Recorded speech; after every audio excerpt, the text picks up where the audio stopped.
Labadiena, aš esu gydytojas, urologas profesorius Darijus Kaudickas.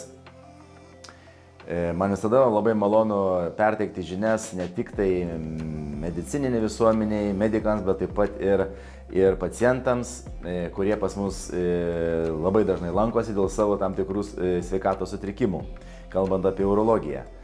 Ir norėčiau paminėti šiandien pagrindinės 3 temas, kurios labai dažnai vargina tiek vyrus, tiek moteris. Pirmiausia, gal kalbėti apie lėtinį prostatos uždegimą. Lėtinis prostatitas tai turbūt jaunesnių vyrų liga, jinai labai dažna jaunų vyrų tarpe, tačiau niekas neišdrįsta laiko ateiti pas gydytoją.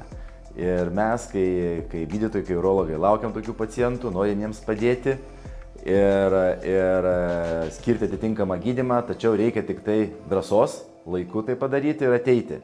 Dažnai vyrai nekreipia dėmesio į maudimą pilvo apačioje, dažnesnį šlapinimąsi, gal erekcijos sutrikimus atsirandančius, tai pirmieji požymiai, kada reikia laiku ateiti pas urologą ir pasisakyti apie save, o mes iš savo pusės tikrai skirsime reikalingą gydymą, nes gydymo gairėse tiek Amerikos urologų guideline'uose, tiek Europos yra gydymo galimybių įvairiausių.